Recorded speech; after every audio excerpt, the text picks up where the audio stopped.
Swayam Prabha. Digital India. Educated India.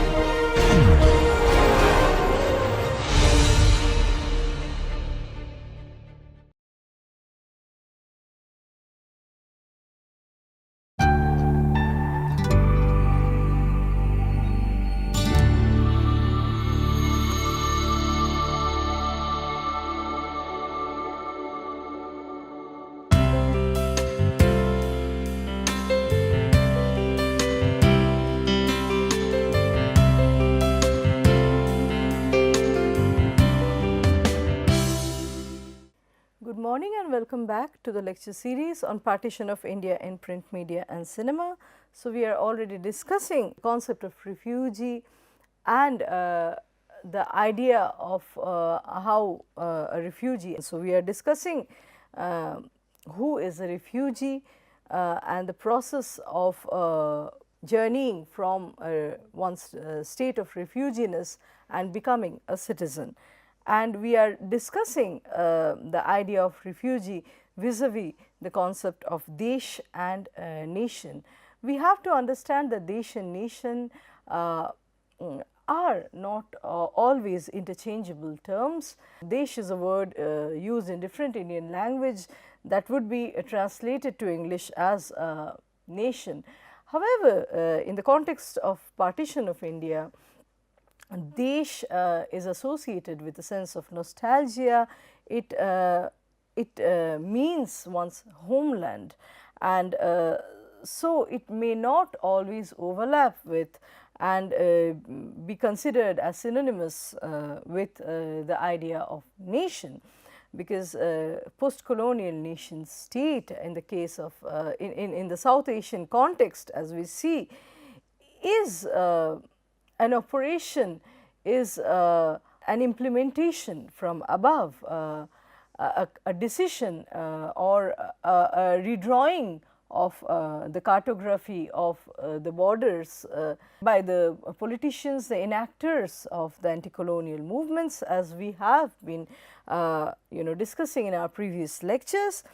And so, once Desh is the land of the ancestors, Desh is kind of one associates a natural belonging with a Desh, whereas a nation is shaping of a social group or community in terms of a people, a given people's common language, common ethnicity, and above all one's common religious community. So, this is to say that nation is a kind of redrawing of the borders and bringing a people together in terms of their common language, ethnicity, and religious identity.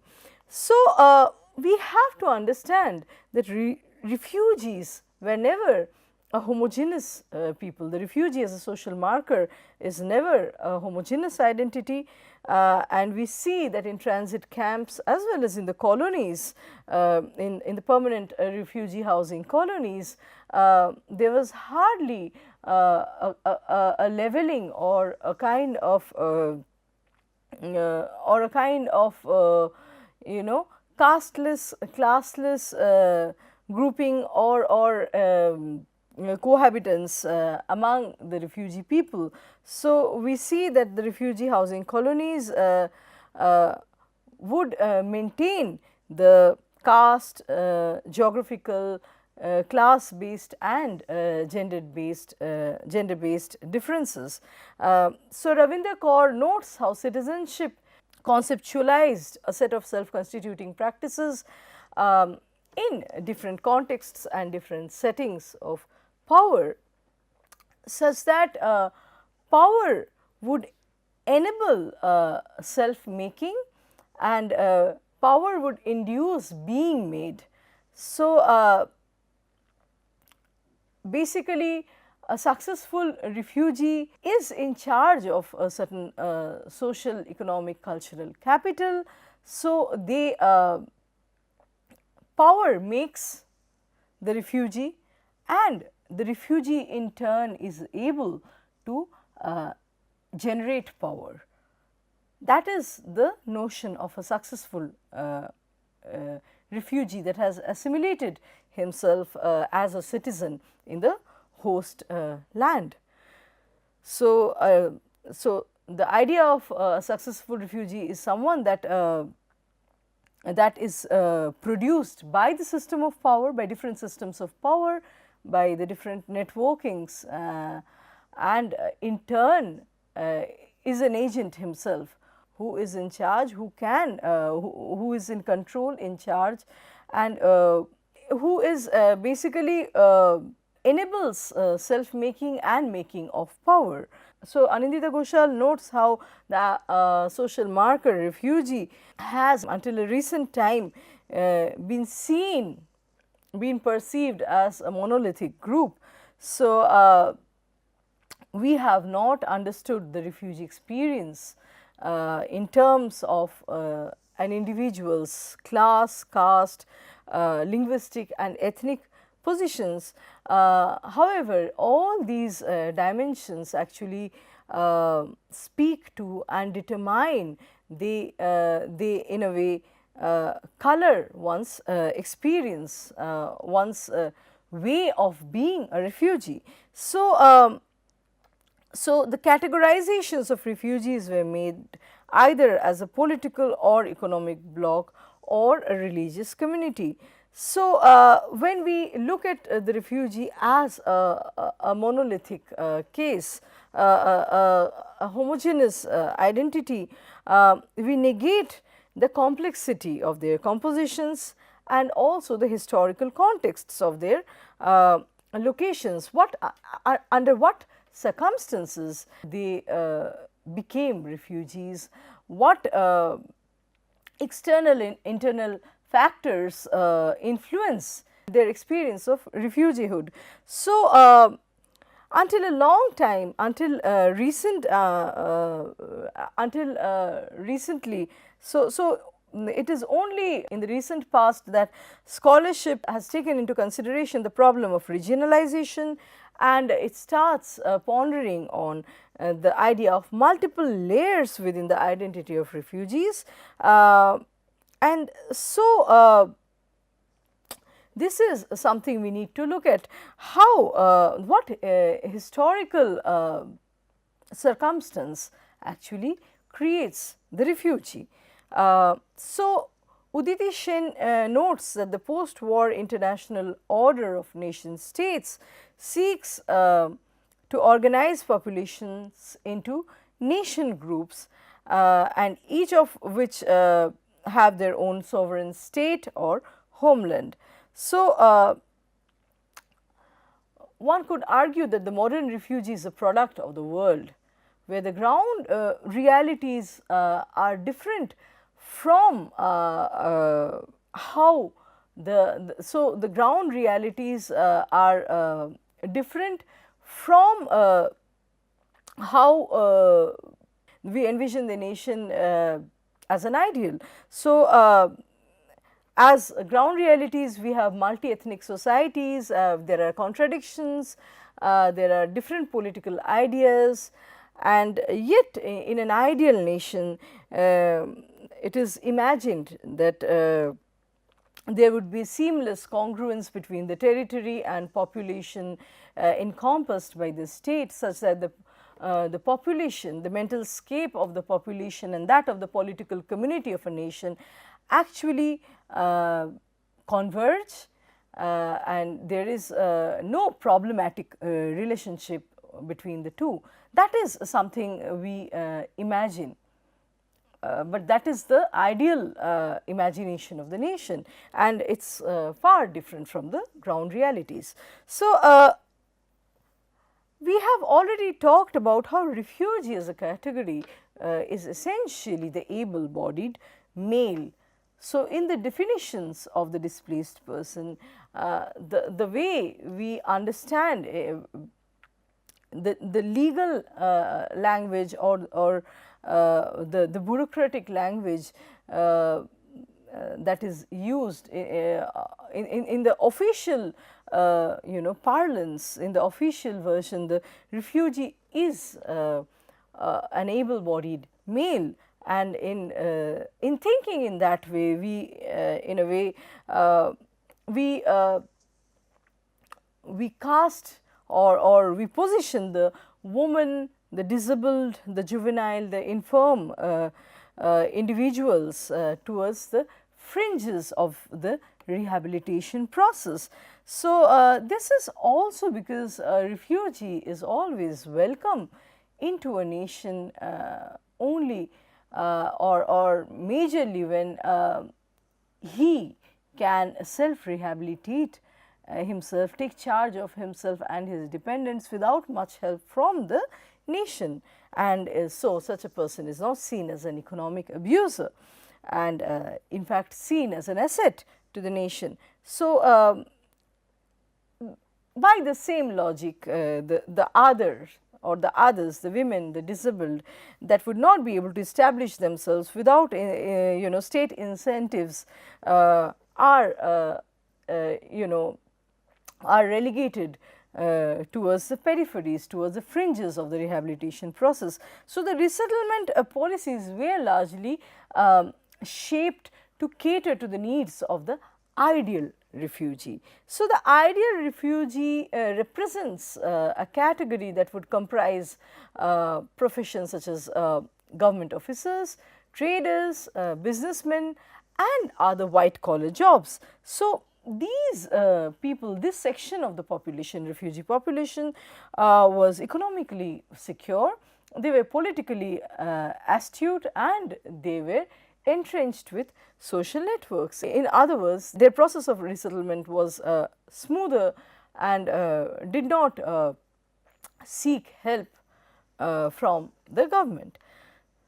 So, nation building as a process, when we look at it, how is a nation built? It ensures that the hegemony of the majority of the population, the way the majority of the population think and exists is not challenged. So, the majoritarian existence constitutes the nation, and in an ideal nation, in a smooth running nation, such a majoritarian way of being, way of living would not be challenged. So, the creation of nation automatically requires any nation, the nation as an entity in order to be stable requires constant shedding of people that do not fit into this constructed identity or someone that problematizes, unsettles this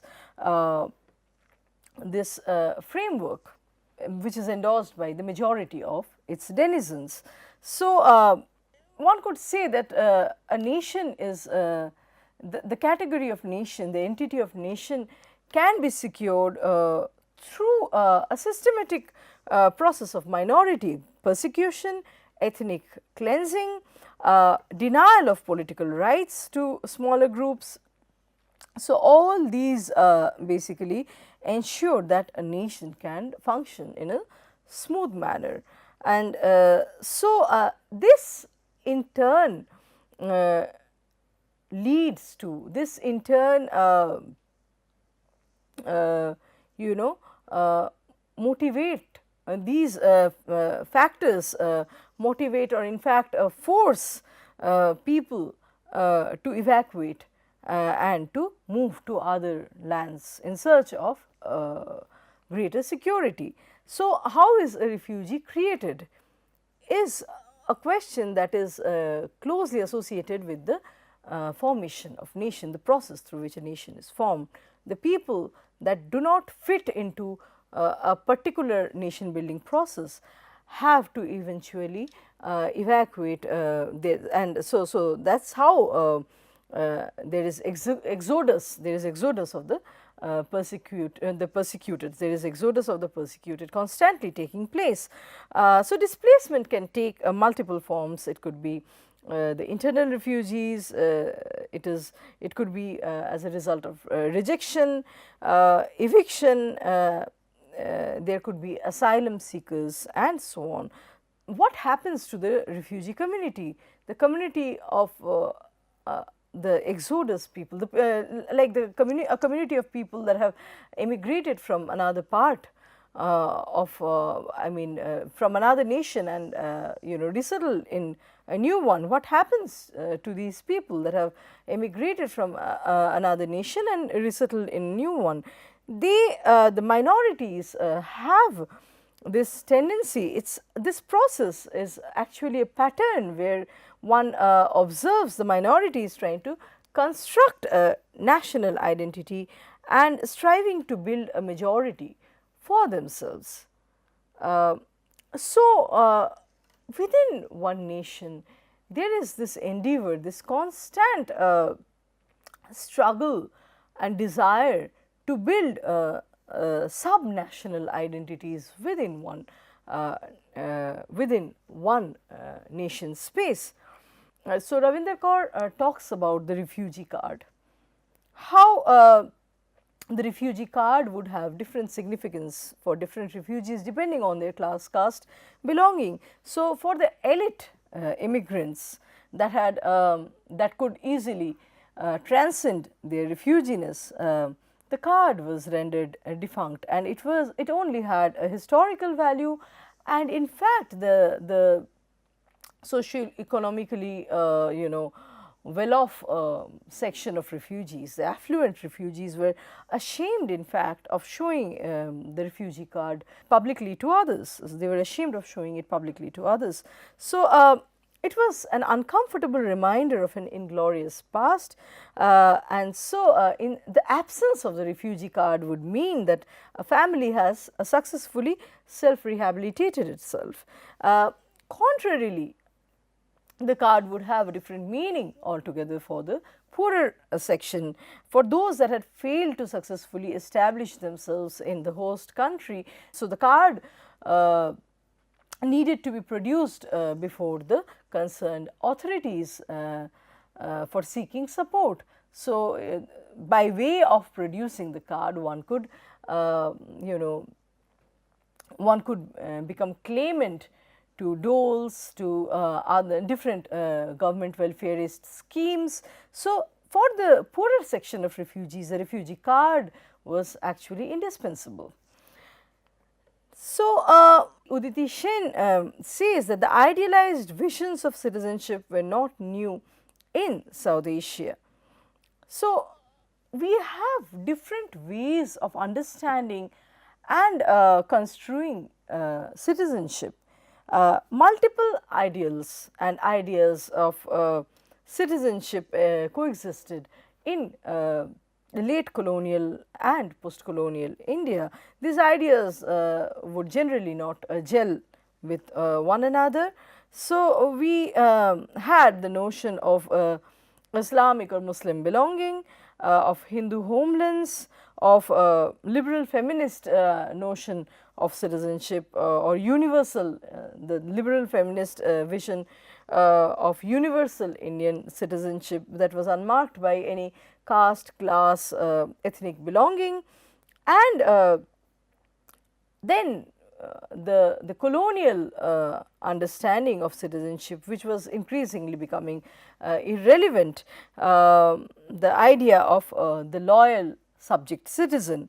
So, we see that the specific iteration of citizenship in India, whether as legal status, identity, or as social and political rights, has been an area of contestation, something that has been contested and revisited for a long time. So, there is no consensus about this definition or meaning of citizenship. So, recent scholarship on Indian citizenship focuses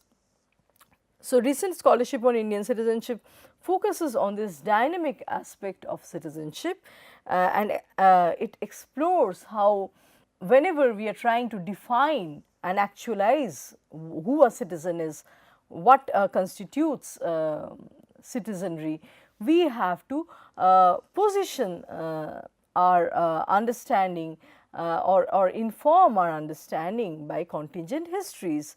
So, citizenship cannot be defined ahistorically. And so, when we look at history, we find that there is a broad consensus among historians and political scientists that between the period of 1946 and 1956, there was a generative phase that gave birth to a cluster of ideas, rights and legal definitions, all of which could differently constitute the notion of Indian citizenship. We have much scholarship that actually examines the process of the process of the refugees becoming citizen, the journey through which a person becomes a citizen from a refugee. And in fact, in an Indian context, one could say, in a South Asian context, one does not so much become a citizen from a refugee as one remains a paradoxical figure of the citizen refugee or the refugee citizen, both in one, a kind of oxymoron. So, Pipavedi notes how state mechanisms at the time of partition were unprepared for the mass migration, which resulted in displacement of millions of people, uprooting of millions of people, and eventually planned evacuations had started taking place. It was not until some time. So, the states, the newly formed nation states, needed some time to prepare themselves and respond to unprecedented crisis. So, we begin to, when we move away from official response, we see the differential experiences actually, how the case for each group of refugees, like I said, was different. So, the state directed, some refugees were directed by the state, they were sponsored by the states, others had to make their own plans. So, they utilized personal networks. So, some utilized personal networks, the refugees with better economic and socio-cultural resources were able to migrate to places of their choice. They could resettle the way they wanted to, they could exchange properties because they had in many cases better social mobility, let us say, because of better education, more awareness. People were more, the elite individuals, the elite populace were more familiar with they were more familiar with the host land, and so they already had family, friends and business or professional links in the host land. It would make their process of resettlement easier, so or smoother. So, the process of transition, the process of resettlement would be smoother for them. The presence of pre-existing business or family links not only influenced the destination of migration in the case of the elite refugees, but also assisted the process of acceptance by the local population. Once a person is aware or familiar with the local culture in the host land, it enables their absorption, it expedites, it facilitates the process of their absorption or the process of their assimilation with the local native people. So, there is less conflict and there is less tension in that regard. So, the experience of the elite refugees were quite different in this regard. We could say it was quite different. Now, there is this paradox associated with the upper class migrants, where on the one hand, by virtue of being by virtue of being a part of the refugee historical background, how much ever elite they might be, they couldn't actually dissociate themselves from the common historical background where they had migrated from another land a few generations back. And so, very wrongly, even the upper class people would be conflated with the popular image of the destitute refugee, the miserable image of the refugee, and yet the ground reality was very different for this section, where they had I mean, in most cases the upper class refugees could smoothly transit into citizenship, and they had become a part and parcel of the upper echelon of the society. They in fact constituted the upper echelon of the society. This is a paradox that they had to carry all along, where they would frequently be they would be associated with the popular image of the poor refugee, and yet their experiences, they had a very different past to recount, to narrate.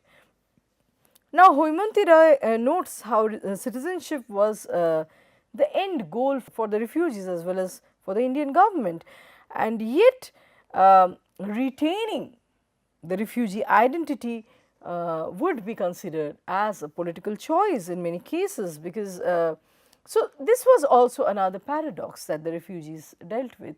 On the one hand, they wanted to be assimilated and treated with the same dignity, with the same sense of legitimacy as the citizen, and yet they would retain the refugee identity, because it was a rich ground for articulating and negotiating demands from the state, from the nation state.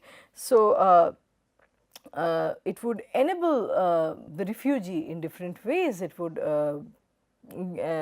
offer them through such negotiations, through such bargains with the government, the refugee could actually have greater access to the state's resources. So, like I said, the refugee citizen as an entity was, I mean, it was a dual entity that was being in a way maintained, being upheld. One would not want to be one at the expense of losing the other aspect.